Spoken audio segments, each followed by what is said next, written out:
Welcome to Dream Small, where we believe God does big things through the small and everyday faithfulness of His people. I'm Jason. And I'm Whitney. We're a family of 8 who's fostered, adopted, and stumbled our way through learning that small, everyday choices can change lives. In a world that tells you to chase big, we dare you to dream small. Because you know what? It's not about chasing fame. It's about choosing faithfulness. Well, you guys, we are back, and we're actually interviewing a guest I'm really excited about. This is a guest that I believe you found us through our online platform. Is that correct? It is, yes. Yeah, and it's our first non-family member guest, which is very exciting. Yes, it is. And so I'm so excited to have Michelle on the podcast today to join us. And Michelle, I'm just excited to learn about your story. So if you wouldn't mind just kind of sharing a little bit about how you met your family, who is in your family, and any other little fun tidbits you'd like to share just to kind of introduce yourself. Sure. So my family consists of my husband and I. And we have 5 now adopted children. We currently are not fostering. We fostered for 13 years. And all of our kiddos are adopted now. And so right now we have taken on more of a supportive role for foster families than an active foster parent role. So, so my story pretty much started. My husband and I, we were not able to conceive children. And so we were trying to figure out how to do that because God laid it on our hearts that, we love kids and we had a very, very strong desire to raise children. And so anyways, God led us through, I should say before He led us through foster care, we had a private adoption. Our oldest daughter, she just turned 18, and we were able to, through a series of events and through our job, we were house parents at the time in a residential facility, and we had met a mom who was pregnant, and we were able to build a relationship with her, and she then chose us to be able to adopt and raise her daughter. So that started our parenting. And then when she was able to start talking, it was like, I swear it was one of her first words. She started asking for siblings and we were like, oh no, now what? And so we were just like, all right, God, what do you got? What do you got for us? And so through lots of prayer, God led us into foster care. So it was just a very interesting thing.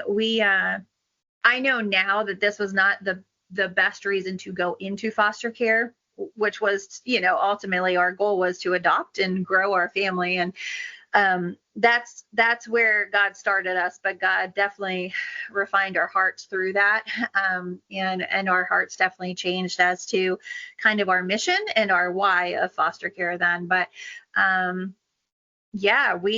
remember going through the process, like the licensing process. And I shouldn't even say we went through the licensing process at first. We got licensed in the state of Pennsylvania, and there we went and we did all of our hours of training. Like before you filled out the application and the paperwork, you just nailed out all of your training. And so we went through all the training.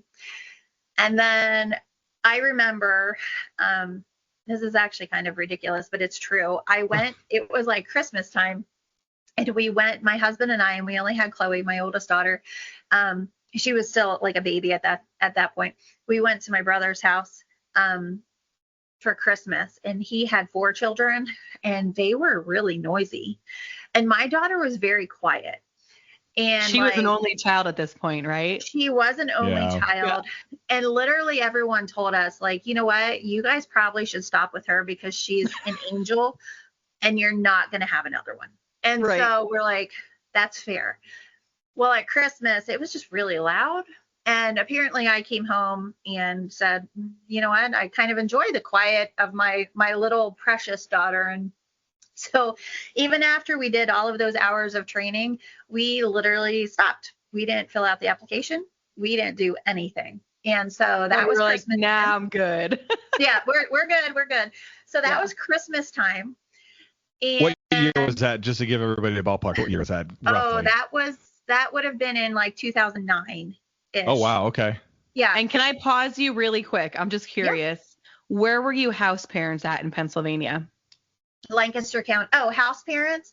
Pennsylvania, we were at Community Service Foundation. Okay. Which is in like Doylestown area. Yeah, I was wondering if you were like at Milton Hershey or. Oh, no, we had considered that, but no, it wasn't. And then we were actually house parents in Ohio when we met. My Chloe's birth mom. So yeah. What part of Ohio? That was in Worcester, Ohio. Yep. We were house parents for I just lost it. Christian Children's Home of Ohio. I had to think about that for a second. But you're kind of bridging both Jason and I. I'm from Pennsylvania originally, and he's from Ohio. Oh, okay. So that's just fun. Little fun tidbit. Well, and I was going to say my husband's from Ohio. He's from Perrysburg, Toledo area. I'm from Lima, which is just south of where he is from by an hour, right on 75. Okay. Small world. Yeah. Yes, yeah. So he's from Ohio. I'm from Pennsylvania, and we met at Indiana Wesleyan here in Marion. Okay. So, but yeah, so going back to the story, we, so in December, we did that. I had decided at Christmas that I really like my quiet house, and God rocked our boat in May. It was May 21st. I remember that because it was literally the day before our anniversary. At 9:30 at night, I get a phone call, and it popped up on my caller ID, children and youth. Well, that's in Pennsylvania. That's what like DCS is. Yeah. Children and youth. And all of a sudden, I'm now a mom, and I'm freaking out because children and youth are calling me at 9:30 at night. And my mind went crazy. Sure. Totally irrational things happening through my brain. And I answer it. And it was like our licensing worker, who I haven't spoken to for December, January, February, March, like 5 or 6 months. And she said to me, she's like, hey, Michelle, just kind of checking to see if you were still interested in becoming a foster parent. And I'm like, it is 9:30 at night. Why are you calling me and asking me this? And I didn't say that to her. I was just kind of like, what? And so I wanted to be kind. And so I was like, yeah, my husband and I, we just needed a break, and we're kind of thinking about it. We haven't really come to a decision. And she's like, well, how much longer do you need to think about it? And I was like, maybe, can I call you back in like 2 weeks? And she's like, well, actually, I kind of need to know in like the next 20 minutes. And I'm like, what? And so through the process of like a 15-minute phone conversation, she let me know that there was a set of twins who at this point, my daughter was 2. I want to say they were like 21 or 22 months old. And she's like, we have a set of twins that we really, really feel like need to come to your home.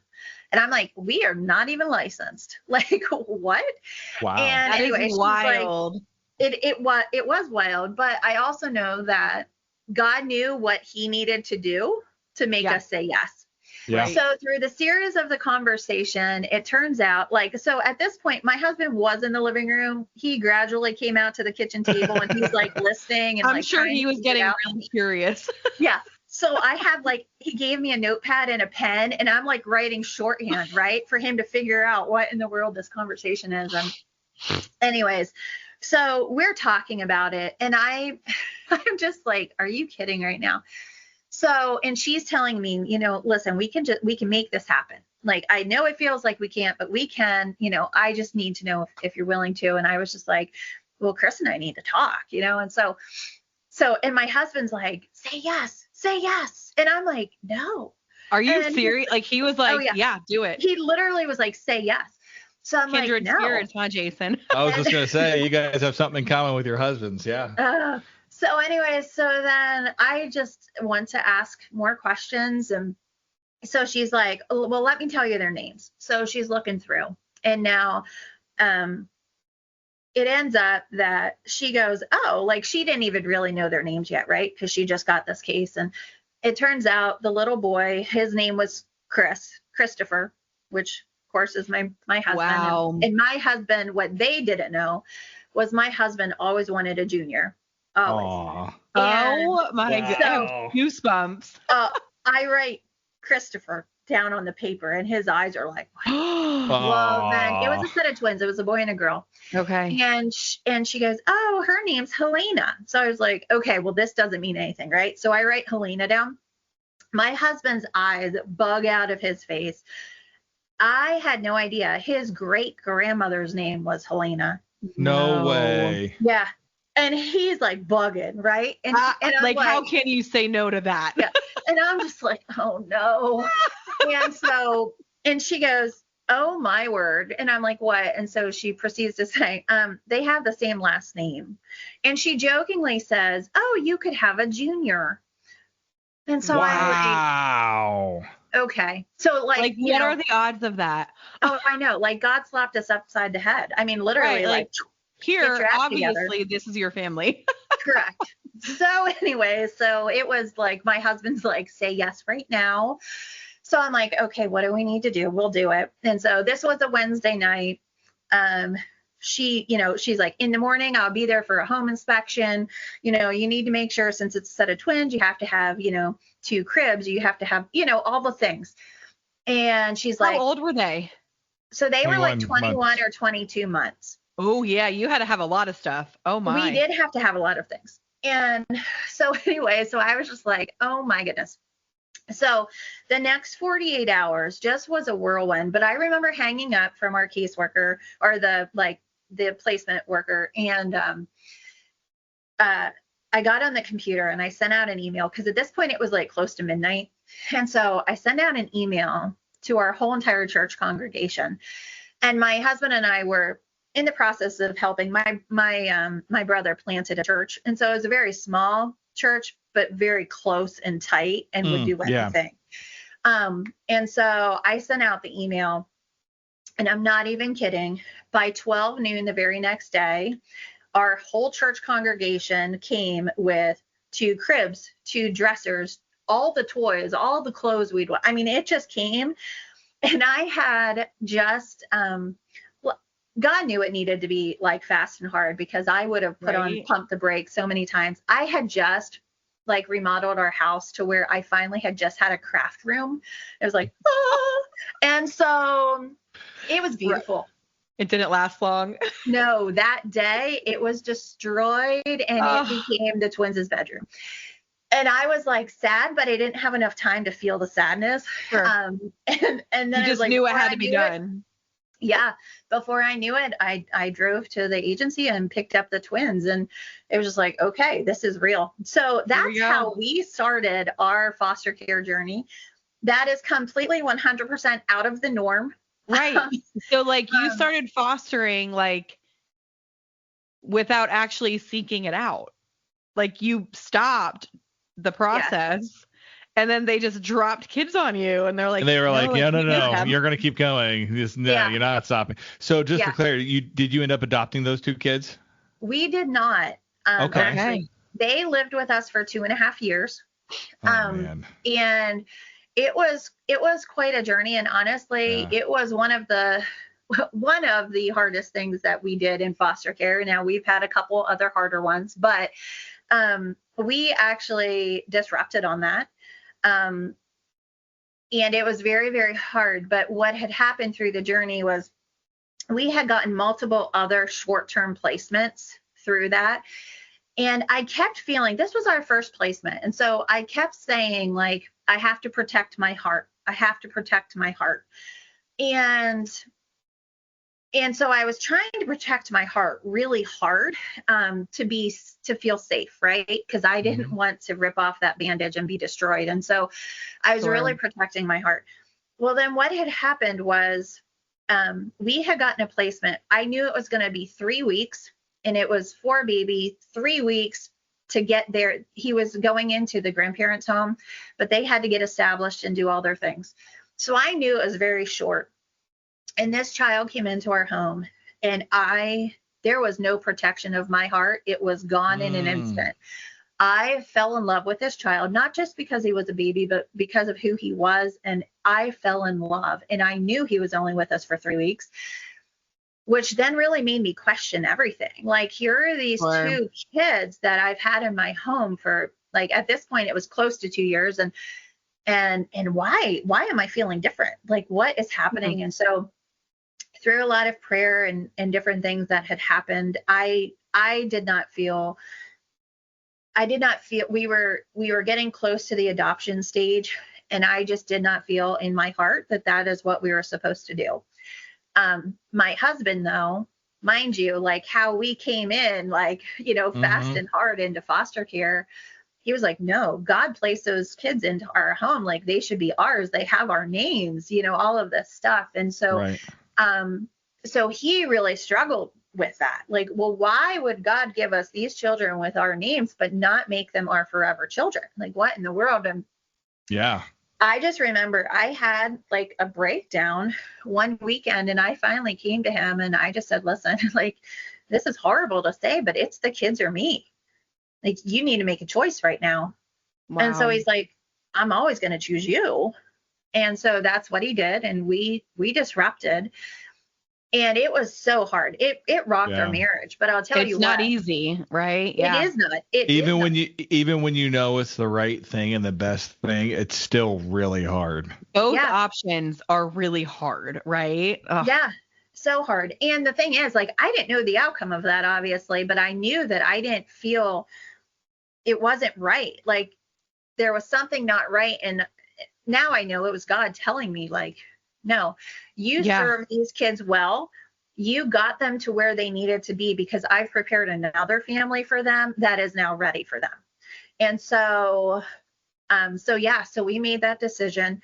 We did disrupt, and it was our first placement. And now I can say, so those kids, what our disruption did, and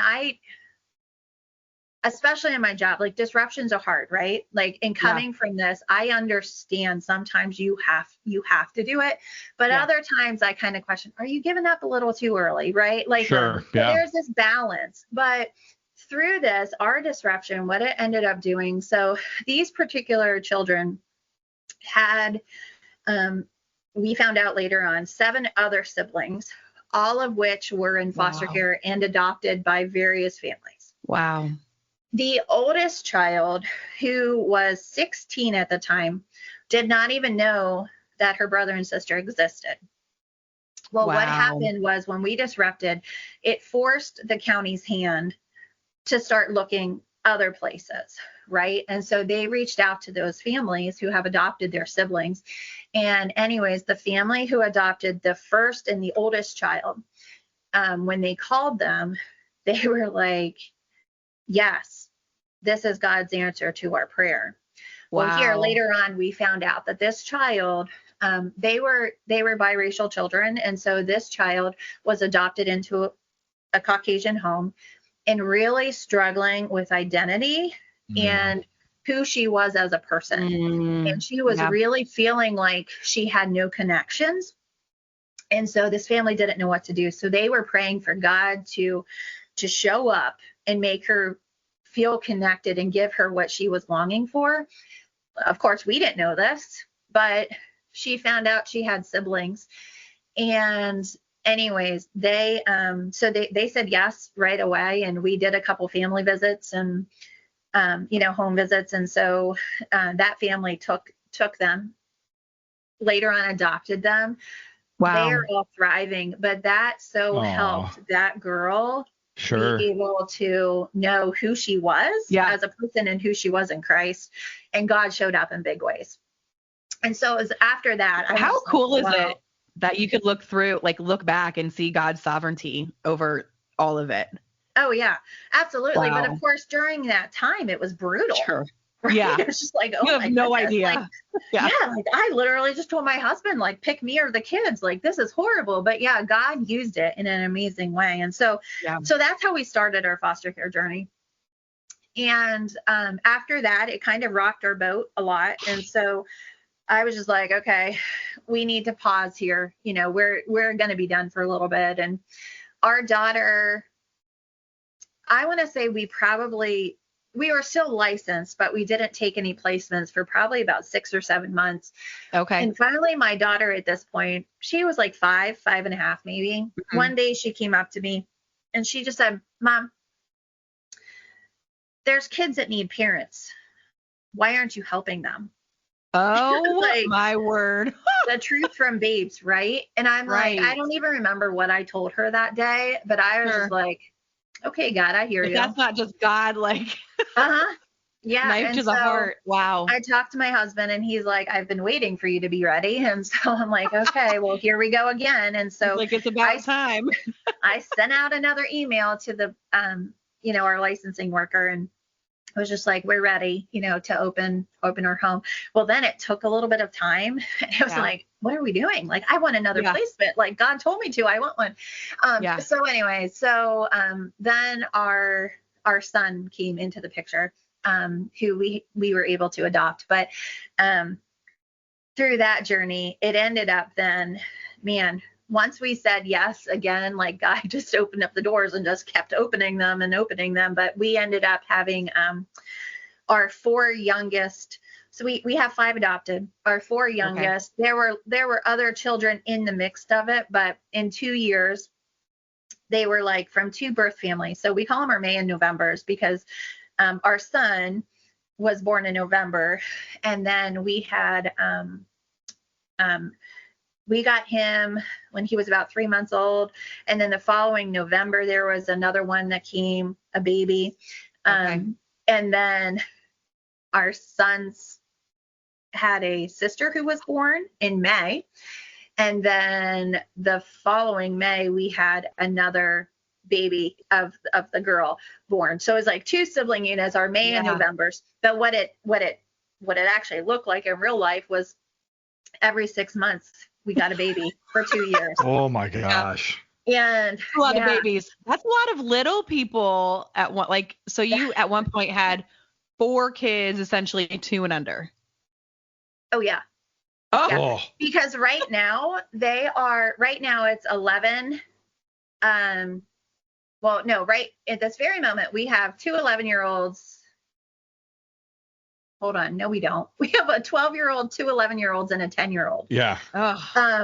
But yeah, so it's like, yeah. Wow. And it was just like, oh, okay. I mean, and preteens are the easiest too. So I know your house is nice and easy and calm with a bunch of preteens. We are thriving over here, man. Let me tell you. But yeah, I have so many questions. Oh my goodness, let me tell you. At first, I was like, oh my, this baby stage. If I can get through this baby stage, it'll be cake. And then we trick ourselves. Then they became 2 and 3-year-olds, and it's like, oh my goodness. If I can do this, well, now they're preteening. And out of my 5, I have 4 girls and 1 boy. So it's like now my mom jokes and laughs, and she's like, what are you going to do when they all become teenagers? And now I just say, I hope God comes back before then. Like, right? I don't know. That is a great prayer. God needs to come back. That's my saving grace on that. But yeah, so that was kind of my, a whirlwind of our foster life. And then, like I said, we had our final adoption in 2019, like December 31st, 2019. Okay. Right before COVID hit. But like a couple weeks before that, it was actually 2 days before Christmas, the county called us and had said, listen, like, we know your house is full, like, because all of our kids have special needs. And so the county was not going to place anybody else with us just because of what all we had happening, right, going on. And so that's great that they felt that way, right? And they wanted to protect you. Yeah. Yeah. And so they were just like, listen, we have this boy who literally we've been trying for about 3 months now to place. He's been in and out of hospitals and in and out of like treatment facilities. Sure. And he was 10, and they're like, there is no one in the state of Pennsylvania who will take him. Ugh. We don't want him to be in a hospital for Christmas. Can you take him for 2 weeks? After Christmas, we can put him back in the hospital. And I'm like, sure. Because through the process of all of this, like I said, God had changed really our hearts and what our mission was in it. At first it was to grow our family. And then it's just, just to help these kids. And we were pegged by our agency because of our past experience being house parents and all of that. We were pegged as the family who can kind of take on more behavioral challenges, more emotional challenges, those special needs. And so we did a lot of respite. We did a lot of we helped out when we could. But my husband and I were very clear that we went into this, when God changed our hearts, we went into this with a predetermined yes. And our prayer was just that we would be able to say yes whenever they called on us. Now, with some discernment, of course. Sure. But my husband worked full time, and I had decided that when I became a foster parent, I wanted to give it my all. So I wanted to be a stay-at-home mom. And so I had quit my job. God totally provided. He provided my husband with a job that literally was both of our incomes in one. No kidding. So I quit my job, and I was a stay-at-home mom. He worked for us and supported us. And he just said, you know what, if you ever get a phone call during the day and you really feel like this is a yes, don't even call me. Just say yes. I will meet them when I get home. And so, so that was just really, really cool. Obviously we had discernment in that, but we helped out as much as we could. And so it was good. But this boy that we ended up saying yes to, we kept him over Christmas, and we were just praying. I'm not gonna lie, he had a lot of trauma and a lot of behavioral needs. He had so many services in place. And so we're like, okay, with all of the services, let's just go for it, right? Let's just help and do as much as we can. And we were starting to get it together, right? Things were starting to fall into place. And then COVID hit. And when COVID hit, I wasn't here in Indiana. I was in Pennsylvania. But when COVID hit, it hit hard, and all services were then done. And then you have no support. Yeah. There was zero support. Yeah. And we were okay with our kids at that point. Some of them were still foster children, but not all of them were adopted, but we were okay because we had everything in place. But for him, you had a rhythm. Yeah. Yes. Yeah. But for him, he required all of these supports and all of, it was intense, and it was just bad. I'll be honest. It was bad, and it was brutal. We got through it until May. We had been, God laid it on our hearts probably at the end of April. I had thought he had just told me, but it's funny how God works. If he tells you something that he wants you to do, he's also going to tell your spouse. He's going to make it known, right? Yeah. For some reason, I thought he was only speaking to me on this, but he had told me very clearly, actually, that we needed to move to Indiana. And so I was just like, okay, now all I know of Indiana is Marion, Indiana, where we went to college. And that was it. We went to college, we got married, and then we went to Pennsylvania. And so I was just like, okay. So I sat with that for about 2 weeks until one day I finally just went and said to my husband, just so you know, we're supposed to move to Marion, Indiana. And actually, I didn't say Marion. I just knew Indiana at that point. Yeah. And he was just like, he told you that too? And I'm like, when did he tell you that? And he's like, about 2 weeks ago. And I'm like, yeah. So he spoke to us probably on the same day at the same time. But we were just like, we didn't, it's like, that's kind of big stuff. You can't. That is wild. Yeah. God told me to do this. So So within the course of, so that was the end of April. We ended up moving our kids started school in Indiana the first week of August. so it was a whirlwind, but through that we decided, we now had a reason to, I guess technically it was a disruption, but We like we couldn't were go now with moving, you. right? Yeah. Yeah. So anyways, I don't know his story. I don't know, I do know he ended up going with family, but that was all. And then God brought us here and we came and we were like, well, now what? We had just finished our last adoption and we're like, Wow. well, it's just the next logical thing would be to get licensed again. But it wasn't like sitting well with Right. me. Mhm. Like, I'm like, you know what? We just moved. We have special needs kids. We just finalized an adoption. Why don't we just become a family? Yeah. Like, Yeah. that's hard, right? Yeah. Like, let's just take pause and become a family, get Let's breathe. reestablished as who we are and breathe. Yeah. And so, yeah, so that's what we did. And then my husband, when God sent us to Indiana, we then learned of Josiah White's, and so my husband got a job there at the main campus, and so he kept just talking about this ministry, and then eventually we kept going back and forth, like, should we get relicensed? Should we get relicensed? And then it ended up that the position that I was able to take came available, which is a foster care advocate. Yeah. And I feel like, you know what, like, this is good. Like, foster care is still very much a passion of ours. Yeah. But yet this is I don't have to be licensed to still be able to serve and to serve well.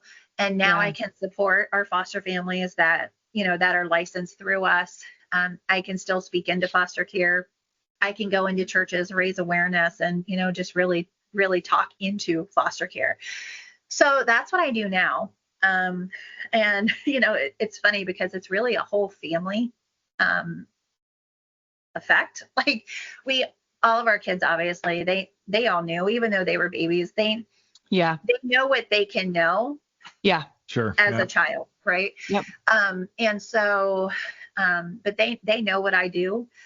They want to go to all of my events. They are so super proud to say, I was a foster child. They just think it's like it's like a cool thing.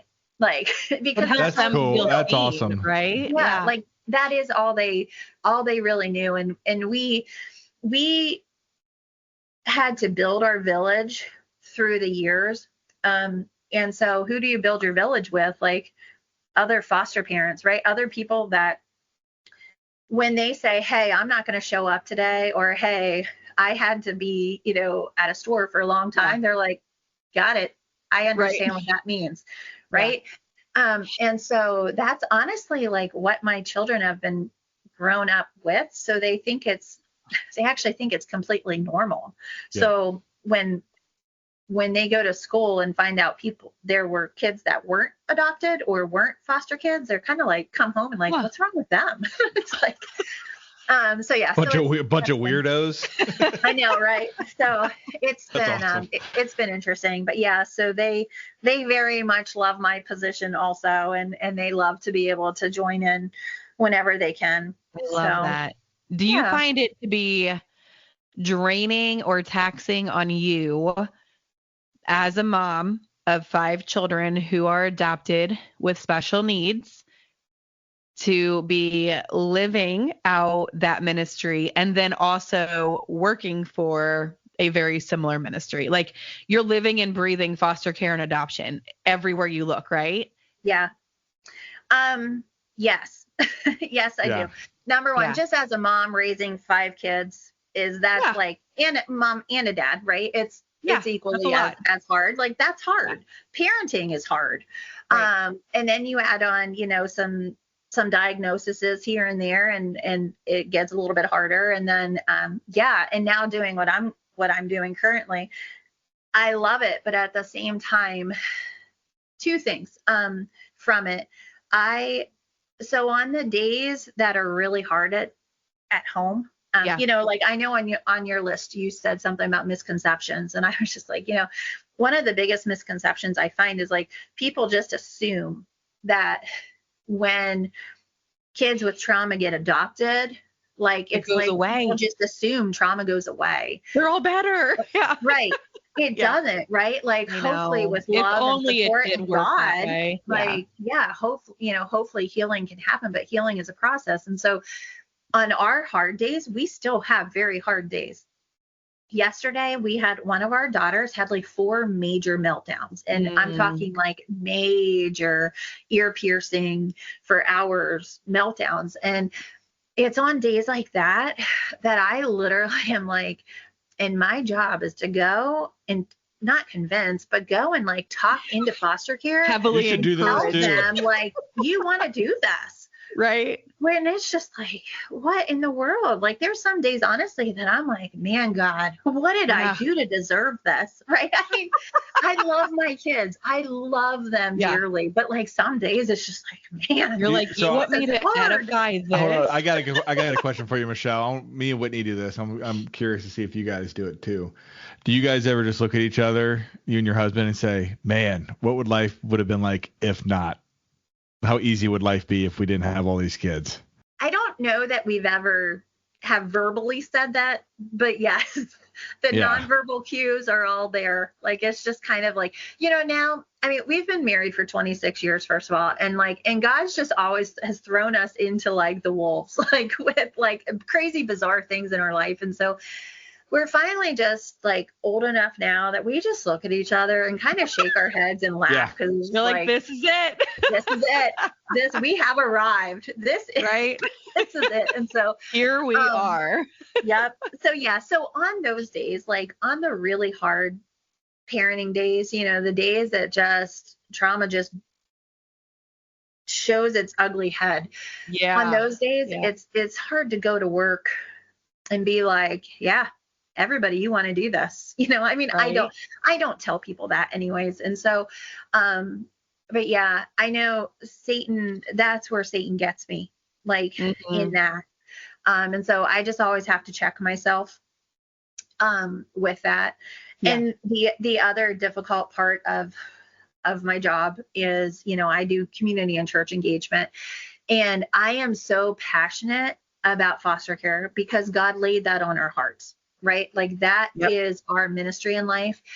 And now my husband, he actually is a teaching parent in the residential program in Josiah White's. And so like he's constantly pouring into teenagers too, right? Like that's who God called us to be. Yeah. God made us that, and he called us to do it. So this is truly our ministry. Mm-hmm. And I'm so passionate about it that I feel like I'm almost a little too passionate to go into the community, and especially church, to be like, listen, because I feel very strongly that like God doesn't call everyone to be a foster parent, but we all should be part of the foster care community in one way or another. Yes. Yeah. Right. And so it's like helping people see like, that. Yeah. I'm kind of like, ooh, did I come on a bit too strong here? Like, yeah. I'm glad we're not the only ones. Good. Yeah. So it's a fine, delicate dance that I am doing. So, but yeah. Yeah. Well, that's amazing. I admire you that you're living in your calling, both personally and professionally. That's a lot, right? Like that's a lot. Yeah. You have absorbed a lot of secondary trauma in your life, both with adopted and fostered, and then also helping all of us others foster right now. That's incredible. Yeah. Well, thank you. But God, God knows what he's doing. Right. And so my prayer through it all is just that God leads me to the people that I need to talk to, and then gives me the words to say to them. Yeah. Because I know my husband and I could not do this on our own strength. And so, it's kind of one of those things, like when God gives you a calling and like calls you to do it, he's also going to equip you with everything that you need. Even if you feel like you don't have what it takes in that moment, you do. It's yesterday. I was just like, oh my goodness, I don't know if I can do this. But we got through it, and today's a new day. And so, and then like looking back at it, just 2 Sundays ago, we were able to witness 2 of my daughters got baptized. Oh, And Wow. Congratulations. thank you. Wow. And it, just like the whirlwind of it, I was planning, because my oldest graduated. She was homeschooled, and so she graduated high school, and it took her all summer to kind of like finish those things, and we got her through high school, and then 2 of my other children decided they wanted to be baptized, and so we were just like, okay, yeah. So this all was like just a whirlwind. Of course, we're working, we're doing everything. And then we're all of a sudden throwing together parties, and, like a graduation party on the same day as baptisms and all the things. And so I was so busy. That's what I do. I tend to get very busy. That then I don't take time to like sit back and actually look at all the blessings that God has provided. And so I was sitting on Sunday morning. We had family and friends come in, and for the baptism part of it. And I'm sitting in the aisle, and we literally have 3 aisles in front of us filled with our village who were here to see my 2 girls get baptized. Wow. And, how cool. Oh, I know. And they were singing, I don't even know what worship song was singing, and it was just playing. And I just look, and I'm sitting in the back because I have to then leave to go like get ready for the graduation party. And so I'm sitting there, and God just hit me like, look at this, like, stop and look at this. Like, this is the village. I'm going to tear up. I'm sorry. But like, this is the village that has invested into the lives of these children. Yeah. And I will say, like, in my job about a year ago, I've been in this position for almost 3 years. About a year ago, God hit me with like, this is about giving them a home and love, but this is a kingdom calling. This is God's work. Yeah. And this is like, we are literally growing God's kingdom. Yeah. And so it hit me, and which is why I think I feel so passionate about it. But he reminded me then the day that my girls got baptized, only one of us were able to go up on the stage with them. And so my husband, they wanted their daddy there. And so he was up there with them, and I was just able to sit back and just look at the village that they had. And I was just so overwhelmed by it. I was just like, wow, not only has being a foster parent affected my husband and myself and our immediate family, but it has affected all of these close friends. And then it affected this church congregation. And I will tell you, like, my husband's this like big macho man, right? Like, he hates to cry. He cries a lot, but he hates it. And so he was like holding it together up on stage, and he came down, and when he saw me, we just hugged each other, and he just cried, and he's like, I'm wrecked. And because he said the pastor, right, when he walked off the stage with the girls, the pastor just said, I was standing back here, and I saw how those girls looked at you. And all I could think of is, imagine how much love he has for these girls. And then imagine how much love the Heavenly Father has for these girls. Yes. And he was just like, your yes and your faithfulness to follow God's plan for your life has changed the trajectory of those 2 children's lives forever. Yes. And it has. And like, we know that. But to really process what that means, right? Yeah. And so the past couple of weeks, like, I'm like wrecked by it. Like, it's almost like, whew, okay, God, what do you want me to do with this? Like, you're like, I got to be a part of that, right? Like, thank you for calling me into that. Yeah. Yeah. I mean, it's hard, but it's so, so, so good. And honestly, without us saying yes, without that caseworker calling me that night and being, like, hey, you got 20 minutes to decide, not 2 weeks. Like, without her taking that step, which ultimately I know God had her do that. But without that, like, my life would never have been as blessed as it is now. Like, I love being able to look back. Yeah, I love getting to look back and see how God just orchestrated every little decision that led to now, right? Like that phone call that was completely unprovoked. You know what I mean? Like, you weren't looking. Right. Yeah. Oh, that's incredible. And that, yes. Yeah. And your husband being like, yes, right? Like, Right. oh my goodness. Yeah. Yeah. That is Yeah. amazing. So we'll wrap up, but I'd love to ask you one more quick question. Since you mentioned the village that was present at your daughter's baptisms, Yeah. would you mind sharing? Maybe it's a two-part question here, because I would just love to hear more from you on it. What did that mean to you? Like, how has that village shown up for you over the years? And then I guess the other part of my question is, in your role with Josiah White's, working on church engagement, how do you encourage others to be a village?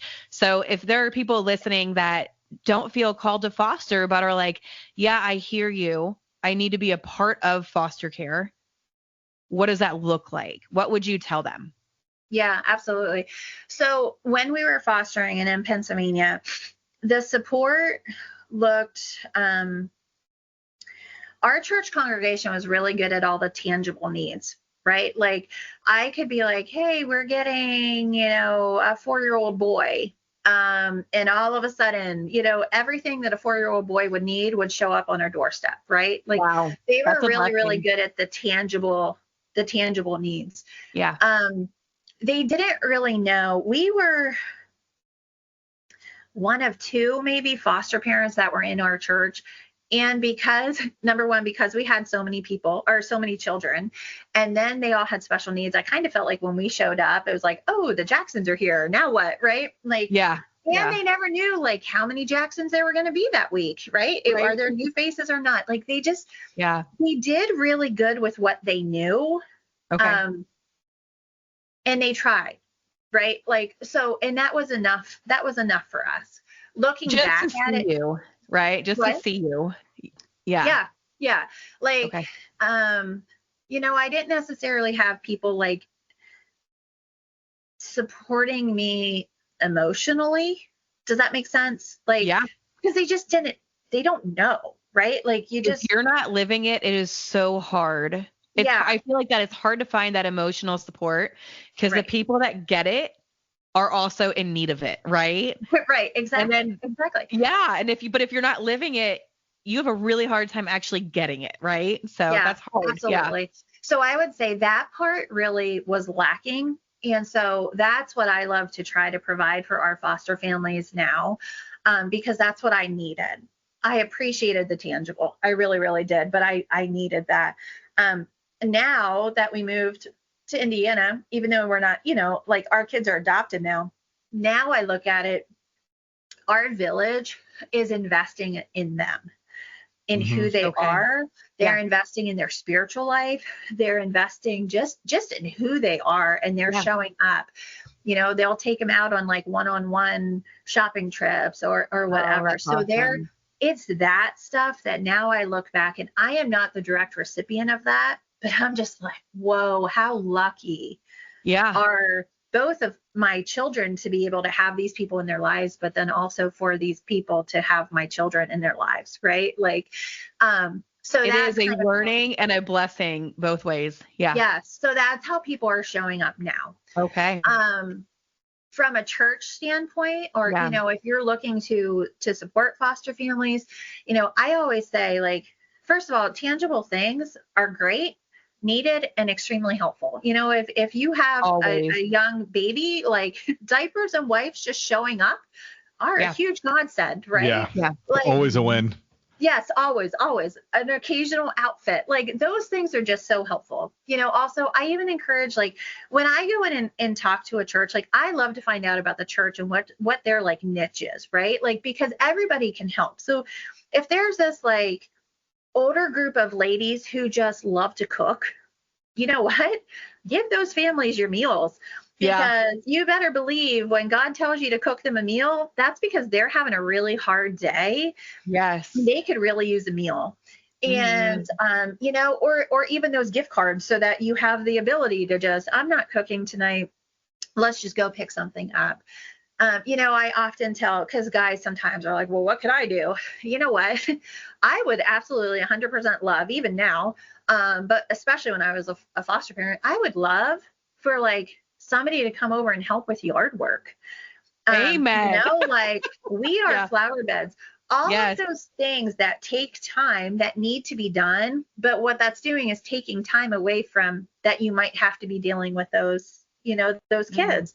And so like, it's just like, no, literally any of that stuff that may seem so simple to you. It is such a relief to the foster parent to be able to receive that.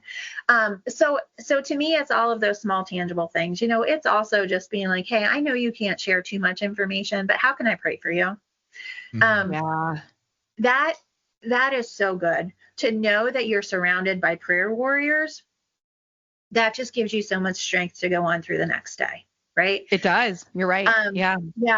Even, if you can show up and depending on the situation in the case, like, if you have the ability to show up sometimes at court with your foster parent, even to sit in just the waiting area, like I had every once in a while, my pastor would do that for me. And that just helped us. We had a lot of court cases that we had to come to, and I personally had to testify at a lot of them.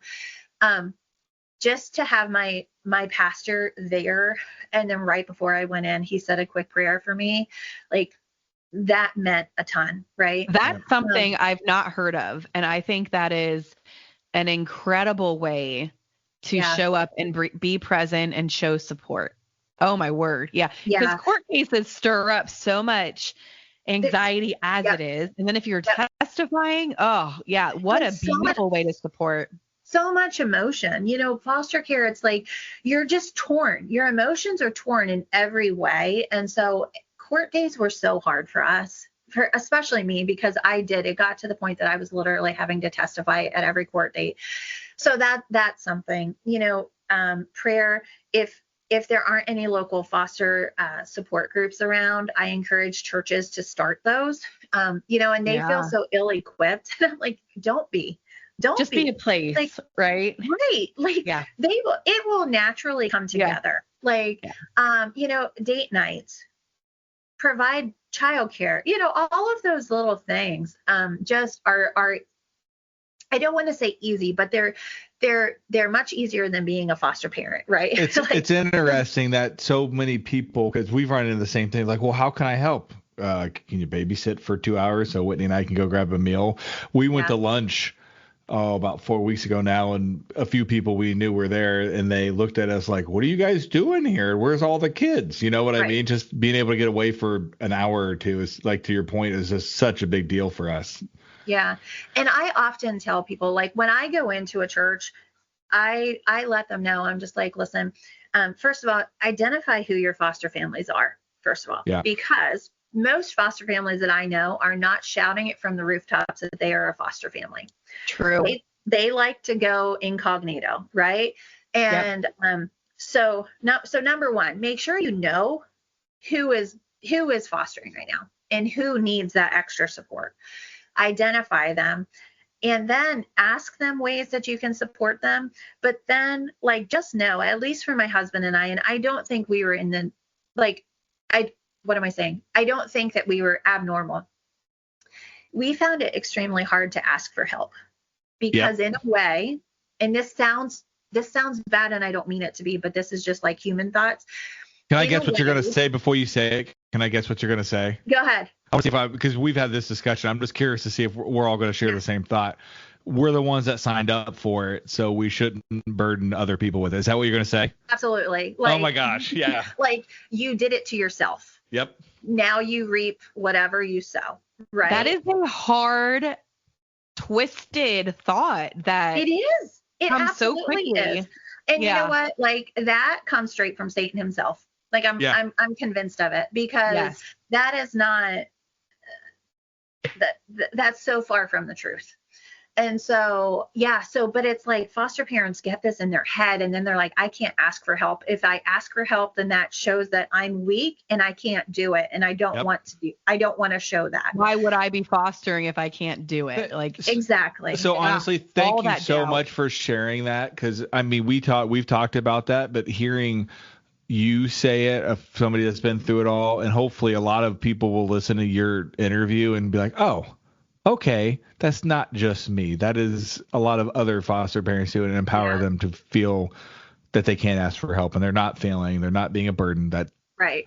they can get help. It's okay. Yeah. Yeah. And so when I go into church, I'm just like, you know what, identify them, and then you can ask them how they want to help, but then just do it anyways. Don't wait for them to ask you, because they're not going to ask you. Just serve them, because they are serving. I tell people that too. Like, just show up. Like, don't wait. What do you want for dinner?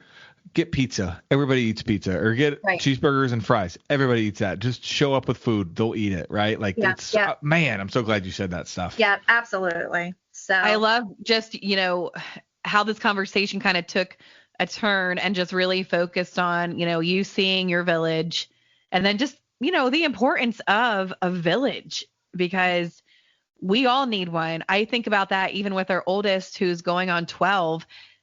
I can't pour into her as much as I want to be. But truthfully, going into middle school, I also recognize that she needs other mentors now also, right? So even for, biological kids, we all need a village, but it also takes vulnerability to be able to acquire and access a village. Because if you don't share where you're at, where your struggles are, what your needs are, people aren't going to know that there's that need. I think that's the big disconnect in our culture these days. So I'm so glad that you hit on that. Story is so powerful of just saying yes when you felt compelled by God and nudged by God, and saying yes to hard things. And it's incredible. I love many how people open both you and your husband are to, and how sensitive you are to God speaking to you, even when it doesn't feel like it makes a whole lot of sense. I love that, because I do think, we've been there too, and we've experienced very similar things. And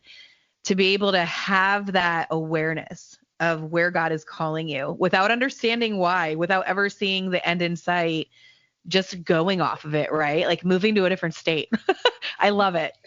Yeah. But seriously, Michelle, thank you so much for taking your time. And your story is going to resonate with people. I mean, it resonates with us. And, we've been doing this for 7 years, and for a new foster family going through it, or people, such a powerful story. So thank you so much for sharing. Well, thank you for having me. I really appreciate it. All right, Michelle, thank you so much. Thank you. Right, see ya. Bye, Michelle. Thank you.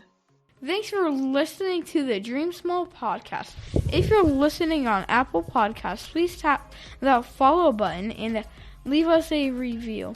It helps other people find my mom and dad's show. If you're on Spotify, please give my parents a follow and a 5-star rating. And wherever you listen, don't forget to share the show with a friend who needs a little encouragement today. You can also follow us on social media to stay in the loop. Instagram at Dream Small Podcast, Facebook Dream Small Podcast, and Twitter X at Dream Small Show.